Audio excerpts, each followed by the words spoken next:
Yo, what's going on, guys? In this video, we're going to look at the Thursday night MLB action for DraftKings. Before we get started, please be sure to drop a like and make sure to subscribe as well. Would appreciate that. Looking to bounce back tonight. The Orioles stack let me down again last night. I thought they would be able to handle Dylan Covey, but I would turn out to be wrong, and I'm kind of done with the Orioles stack for a bit because they just keep letting me down. But anyways, we got to look ahead to today's action. We only got 4 games on the main slate, starting at 6:10, an hour earlier than usual, so keep that in mind if you usually set late lineups. There's just a couple teams I want to target today. Should be a nice slate. I'm really looking at the Royals and the Texas Rangers as my 2 primary teams to target. Everybody else, I'm going to get a piece or 2 from there, but I'm not looking to stack any of them. Starting off at pitching, let's go with Charlie Morton at 11-4. I really do like Morton in this spot. He has the most strikeout upside of any of the other 7 starters. Already has racked up 70 strikeouts in just about 55 innings of work this season. And he has handled this Indians team already. He pitched 7 innings against them with 8 strikeouts, put up 31 DraftKings points.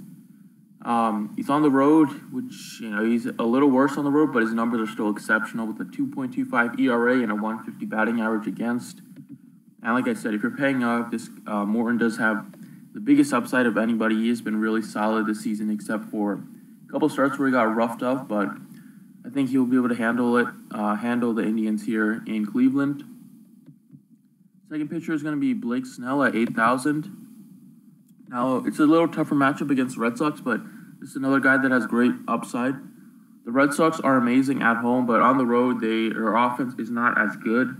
And Tropicana Field is one of the best pitcher-friendly ballparks. Blake Snell does have 30-plus point upside. He's done that 3 or 4 times this season already. And at home, he has been pretty much dominant with a 1.07 ERA and a 193 batting average against. He also has done really well against this Red Sox team in 2 starts. He's 1-0 with a 1.39 ERA, and the Red Sox are just hitting 178 against them. So, if you can replicate those numbers for, this season, I think we're looking at a really solid return on him. He's only 8,000. Getting on to some of these bats. Let's start off with catcher Salvador Perez. Like I mentioned, I want to really force my attention on the Rangers and the Royals. Salvador Perez has been amazing this season once again. One of the best power catchers in the game. Even though he missed part of the season with an injury, he's still come right back in and really kind of replicate his numbers from last season. He is facing a righty, and he has been amazing against righties so far this year, with a 259 batting average, and 6 of his 8 home runs were against righties. Also slugging a 529 against right-handed pitching. And it is on the road where he has fared well. And this Texas, the Texas weather right now is scorching hot. So the ball is flying out of the ballpark. So, I expect both of these teams to put up some runs. And we definitely want to play Salvador Perez at 4,000, hitting cleanup for this Royals team.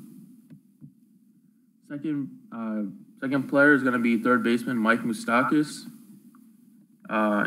Mentioned I want to stack up some Royals. Might as well get the 2 Royals that have some power in their lineup, power in their bats, and with Perez and Moustakas. Moustakas has once again been great this season. Has hit 10 home runs already, batting .283. Against righties, he has done most of his damage, hitting .301 with 9 home runs and a .577 batting average. So I do like it a lot. Austin Beavens-Dirk does not strike out a lot of guys. He would play sparingly last season in the majors. Only had a strikeout per 9 rate was only 5. Opponents were hitting well over 250 against him, and he does not do a great job of keeping the ball in the ballpark. So I expect the Royals to tee off against him. Shortstop, let's go with Jurickson Profar of the Rangers. Rangers are facing Danny Duffy, who has been horrendous this season. A lot of the Rangers do hit lefties, are left-handed hitters, but most of the guys do hit lefties pretty well, so I'm not worried about a Rangers stack, not doing great. But Profar is a switch hitter who has done great against left-handed pitching this season. He's batting a .297 with a .595 slugging percentage, and he does have speed as well. So, And the last couple starts, he has been amazing, so I think he can carry his momentum into this game. Another good matchup. And then last outfielder is going to be Delino DeShields at 3,400. He is usually leading off for this Rangers team. He is in a bit of a slump, but matchup with Danny Duffy is usually a cure.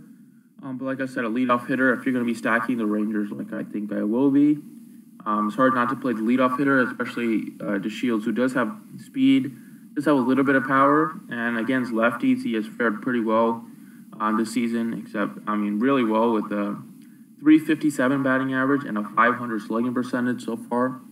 So I really do like this matchup against Danny Duffy for a lot of these Rangers hitters. I wouldn't even hesitate to play Mazzara or Chu against lefty-on-lefty matchups because both are pretty solid against lefties. And that can round out your stack. But there you have it. Those are 6 guys I got. Thanks for watching. Appreciate it, and good luck today.